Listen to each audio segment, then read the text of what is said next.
En la primera entrevista de este 2026 en Telemedios, la entrevista recibo al politólogo Nelson Reyes. Nelson, buenos días, qué honor tenerle, iniciar el año con su participación. Buenos días, Manuel, y el honor es mío que me dé el privilegio de darme la primera entrevista del año y sobre todo con los acontecimientos relacionados a nuestras áreas profesionales que están en este momento. Así Muchas que gracias. agradecido. Vamos a hablar de Venezuela. Yo quiero oír su pronóstico, su observación, que ya después de lo ocurrido, ¿qué va a pasar con Venezuela?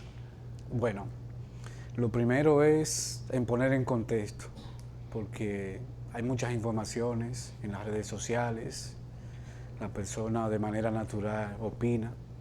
Era algo que por el proceso de falta de legitimidad electoral, sobre todo, que tenía el gobierno de Maduro, muchas personas, muchos estados a nivel global esperaban esa decisión de Estados Unidos.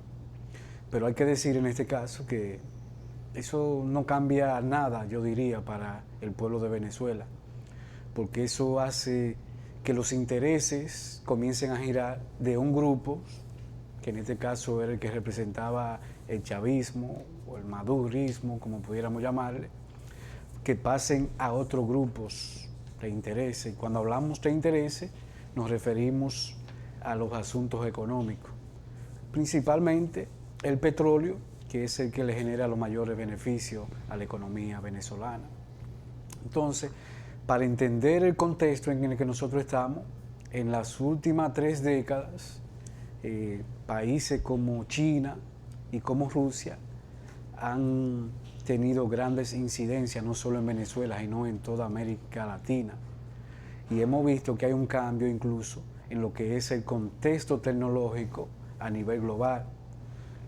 Probablemente a inicio de este siglo no veíamos la importancia que tenían, por ejemplo, los vehículos eléctricos.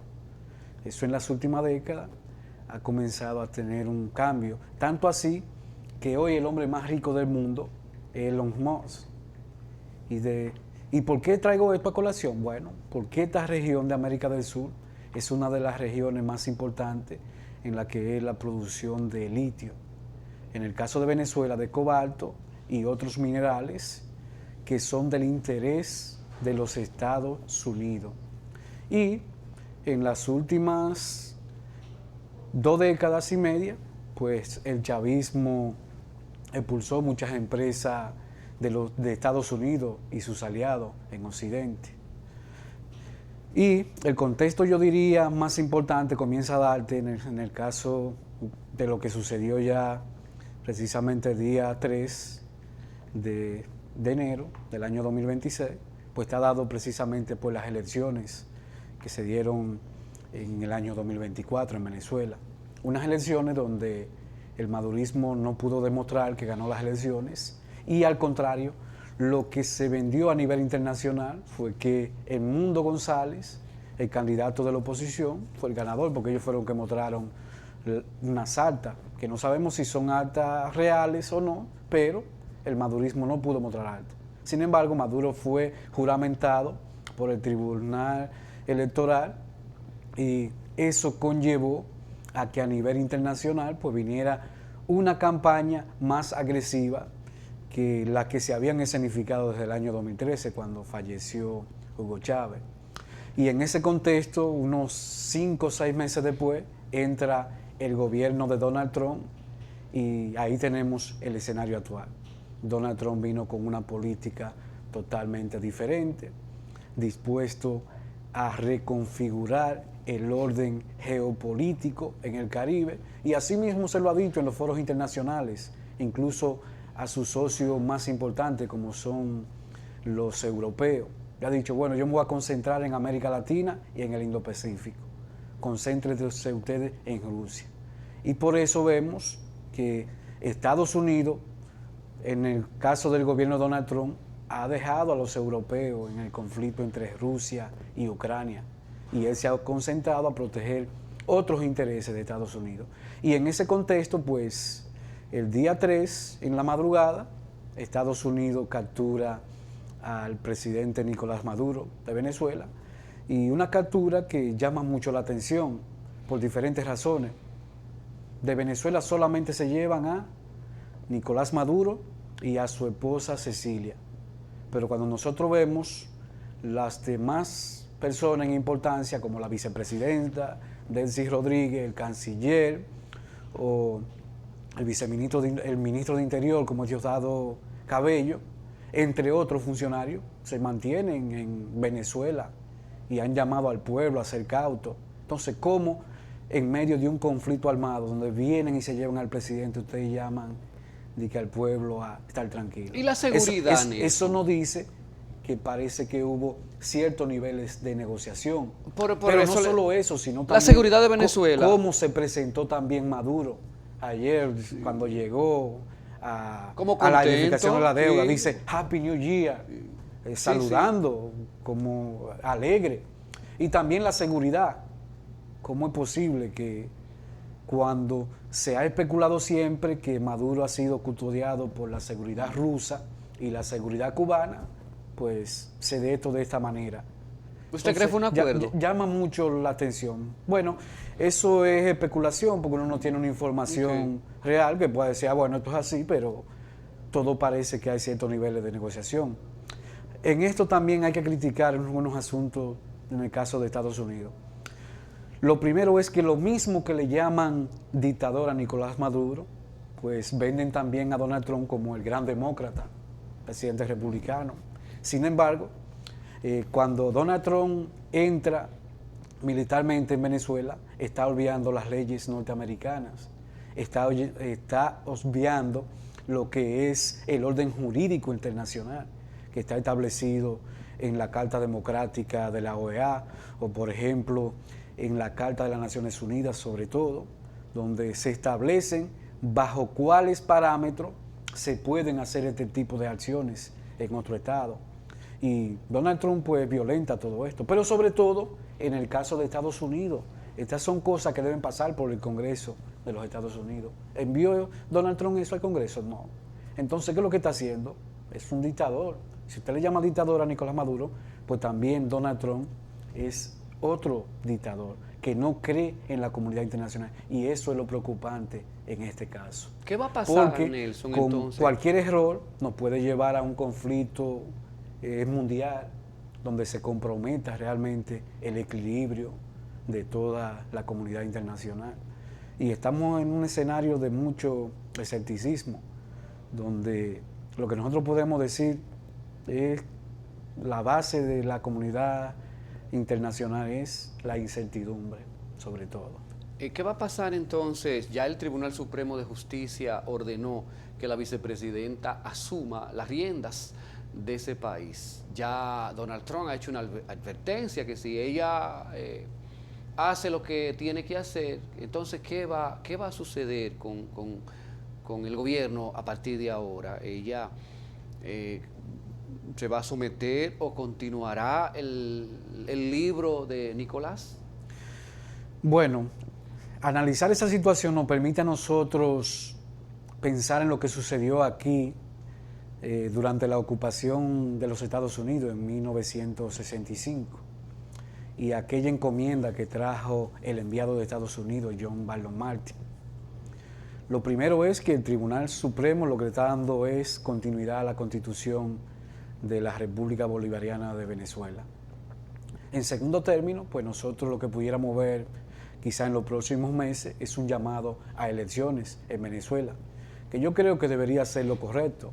Y en ese caso, pues Estados Unidos estaría apostando, como se hizo en el año 1966 en República Dominicana, a que en Venezuela pues llegue al poder un gobierno que sea acorde a los intereses de los Estados Unidos.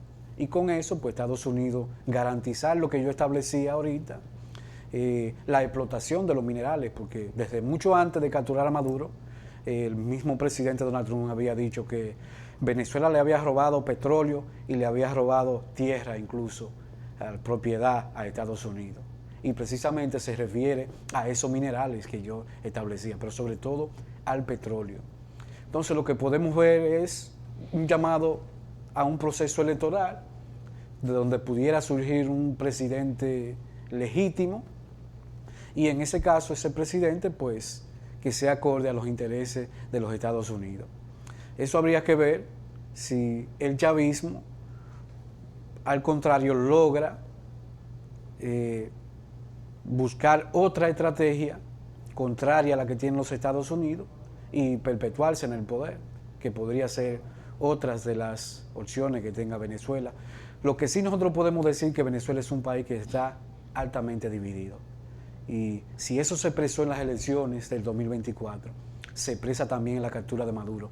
Porque ayer, por ejemplo, en Nueva York se daban las manifestaciones, pero no eran manifestaciones por la captura de Maduro, sino también por el retorno de Maduro. Entonces se daba una en el Distrito Sur, que es donde van a juzgar, pero se daba otra ahí cerca de Tal Cual, en Wall Street, que era de apoyo a Maduro. Pero esas manifestaciones se dieron en diferentes países de América Latina, pues también se daban en Colombia. Aquí tú decías ahorita que la misma izquierda salió a manifestarse a favor de Maduro. Entonces eso expresa la gran división que lamentablemente tiene Colombia, y es la gran división no solo de Colombia, sino como está dividido el mundo. Nosotros vemos una sociedad bastante cohesionada, unos que defienden intereses pro Occidente, otros que defienden intereses pro Rusia, pro China, y en ese caso es la lucha que hemos tenido históricamente entre izquierdistas o derechistas o capitalistas o socialistas. Y muchas veces la gente ni siquiera entiende esto. Por eso yo prefiero, decía al inicio, que aquí no es la población la que gana, sino lo que se da una transferencia de un grupo económico para otro grupo económico. Y no porque lo diga yo, sino que eso, desde el mismo corazón del socialismo, lo estableció también Antonio Gramsci en los años 30. Y por eso incluso lo llevaron a la cárcel, y donde fue incluso sacrificado. Entonces históricamente ha sido así. ¿Por qué? Porque estas ideologías la persona casi nunca la comprenden. Es una parte muy mínima de la población que entiende las ideologías. Y llevarlas sobre todo a la práctica políticamente es bastante complicado. Nelson, quizá en algún momento podemos hablar con mayor profundidad de eso, porque hay que educar a la población en cuanto a eso. Estoy hablando con el politólogo Nelson Reyes. ¿Qué va a suceder? ¿Qué usted cree podría suceder con los venezolanos dispersos en el mundo? Sobre todo en República Dominicana tenemos muchos que vemos vendiendo arepa, vendiendo jugo, vendiendo mavice, vendiendo una pulsera. ¿Usted cree se quedan o intentarán ingresar de nuevo al país? Bueno, todo dependerá de cómo evolucione en Venezuela y los dos escenarios que planteaba anteriormente. Si finalmente la estrategia de Estados Unidos funciona y logran llevar al gobierno un presidente que sea acorde a los intereses de Estados Unidos, indudablemente que una gran parte de los más de 8 millones de ciudadanos venezolanos que han emigrado de este país podrían retornar a Venezuela. Si al contrario se mantiene el chavismo, aunque represente los intereses de Estados Unidos en cierto modo, pues no creo que vayan a regresar a ese país. Hay que entender que hay muchos de esos venezolanos que han hecho también su vida en esos países. Muy bien, me agradezco el análisis que con Nelson así hemos hecho, ¿verdad? Un poquito rapidito. Quiero entonces, me quedan unos minutos, Nelson, para hablar de República Dominicana. Quiero oír su evaluación en este 2026. ¿Cuál es la perspectiva? ¿Qué observa? ¿Qué pasará con nosotros los dominicanos? Con lo que hemos visto, lo que pasó, el robo, el saqueo, funcionarios haciendo lo incorrecto. Este año que los economistas le han recomendado al presidente o reduce la nómina pública un 30% o viene una reforma, sin obviar, Nelson, que en febrero corresponde una parte que corresponde al aumento salarial pendiente. Quiero oír su pequeño análisis con relación a esto. Bueno, lo primero que en la perspectiva económica tenemos un año 2025 que el crecimiento fue muy deficiente. Según la CEPAL, un 2.9% fue el crecimiento. Y si hablamos en términos económicos, eso apenas sirve para mantener la estabilidad en el empleo. Es decir, el ranking que se ha hecho es que de un 2 a un 3% lo que se mantiene el empleo que tiene un país. Si la economía crece entre un 4 y un 5, pues ahí nosotros podemos tener generación de empleo. Entonces, ¿qué podemos decir a partir de eso? Que hay un estancamiento de la economía dominicana. Y desde el segundo periodo del gobierno del presidente Luis Abinader, pues nosotros vimos el interés, la intención de una reforma fiscal que ellos le llamaron una reforma de modernización fiscal, que en cierto modo la población en sentido general estaba consciente de eso, que para mantener la estabilidad del país era necesaria una reforma fiscal, pero plantearon un instrumento que era insólito y por eso encontró un rechazo total y radical de la población. En ese sentido, la economía dominicana, y no solo en este gobierno, sino que desde los mismos gobiernos anteriores, es una economía que ha estado dependiendo del endeudamiento externo. Y hoy hablamos de una deuda pública que sobrepasa el 70% del Producto Interno Bruto. Por eso hay contemplado unos 396,000 millones solamente para pago de amortización de la deuda externa. Y eso es bastante complicado, porque si nosotros perdemos esa capacidad crediticia, pues vamos a tener problemas, sobre todo si no hay una reforma fiscal. Y por eso la única alternativa que aún mantiene el gobierno es el endeudamiento externo. Por eso vimos cómo el Congreso finaliza aprobándole una línea de crédito al gobierno en bonos soberanos de más de 400,000 millones de pesos. Y eso, estamos hablando de que eso representa por lo menos una cuarta parte del presupuesto general de la nación. En ese sentido, yo creo que el gobierno debe repensar. Y yo, por ejemplo, en el año 2012, hacía un análisis en aquel momento y yo planteaba que el gobierno debía comenzar a reducir lo que es el déficit fiscal que había en ese momento. ¿Y cómo podría hacerlo? Bueno, pues un replanteamiento del presupuesto nacional. No se hizo y nosotros hemos seguido en un camino peligroso. Y ese camino es hoy mucho más peligroso, porque este gobierno se ha endeudado sobre todo de manera incontrolable. Y lejos de estabilizar lo que es ese déficit fiscal, hoy hablamos de que ese déficit fiscal pudiera llegar casi a los 300,000 millones de pesos. Y estamos hablando que ese es un camino bastante peligroso, porque llegará un momento entonces que de manera violenta habrá que comenzar a reducir en salud, en educación, en la inversión, que ya se ha disminuido hasta estar por debajo del 1%, del 2%, perdón. Y en ese caso, el año pasado fueron más de 200,000 millones la inversión, que eso fue por debajo del 2%. Eso es, yo creo, en los últimos 40 años, la menor inversión, el gasto de capital, como se le llama, que se ha hecho en el país. ¿Por qué? Porque el gobierno, desde el inicio, en el año 2020, ha tenido una política errática.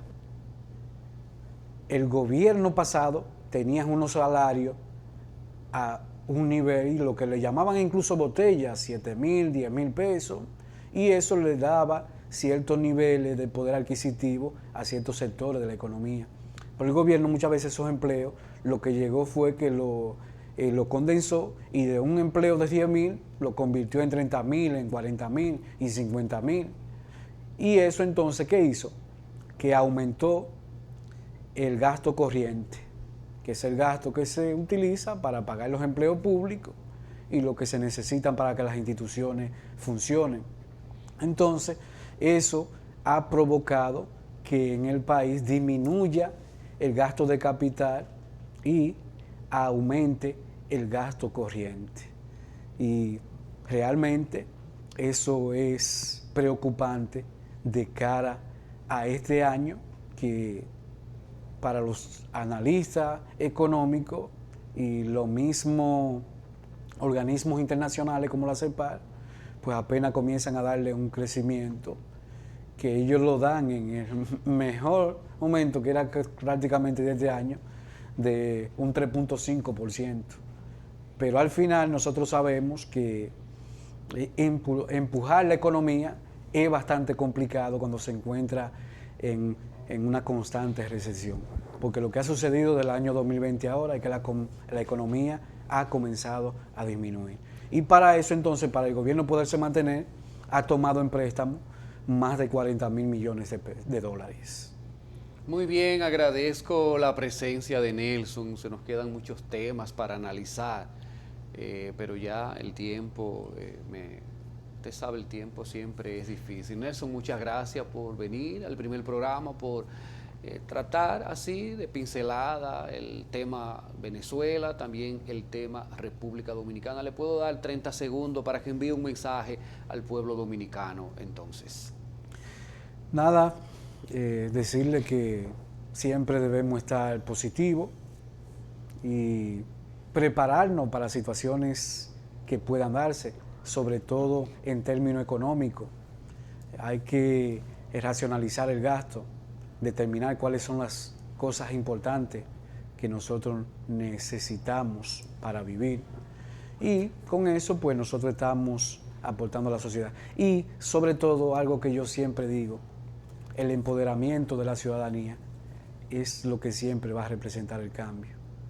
No el gobierno como nos lo vendió que nosotros pensábamos que era un gobierno que venía realmente a transformar el país, pero al final lo que vimos fue más de lo mismo, y eso, por ejemplo, lo que representa el caso Senasa, que es el caso de corrupción más inhumano que haya existido en la República Dominicana, y que es una deuda pendiente que tenemos de seguir la lucha en este año 2026. Muchas gracias. Muchas gracias, Nelson Reyes, politólogo, ambientalista, que dio el tema de medio ambiente, periodista además. Muchas gracias, Nelson.